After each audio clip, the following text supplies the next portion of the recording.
আজ ছিল আমার কাকার মেয়ের বিয়ে, তো বিয়ে খেয়ে এসে যখন মাঠে একটু ঘুরতে এলাম গাইস, তো নজরে পড়লো এখানে একটা আম গাছ, যেটা আমার কাকাদেরই। তো আমি একটা ছিঁড়ে ফেললাম লোভ না সামলাতে পেরে। তো গাইস দেখতে পাচ্ছ কত বড় আমটা। এবার এটাকে টেস্ট করার পালি গাইস, খেয়ে বলছি কেমন খেতে। গাইস এটা এত পরিমাণে টক, আমার রিয়াকশান থেকে বুঝতেই পারছো। এদিকে আমার ভাবি জিজ্ঞেস করছে অনেক টক নাকি, আমি বললাম না, তুমিও একটা পেরে খেয়ে করে বলো কেমন খেতে।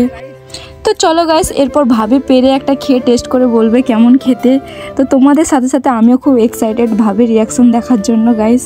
তো দেখতে থাকো ভিডিওটা পুরো। এইটাই খাও।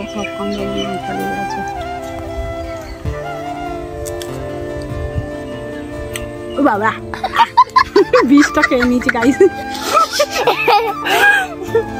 তো ভরে রেখে দাও।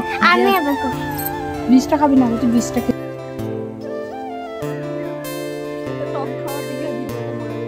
তো এদিকে আমার ভাবি বলছিল যে বীজটা খেয়ে দিয়েছে, এটা ভিডিওতে বলে দিও। এত পরিমাণে গরম পড়েছে, তো মাঠ থেকে চলে এলাম বাড়ি।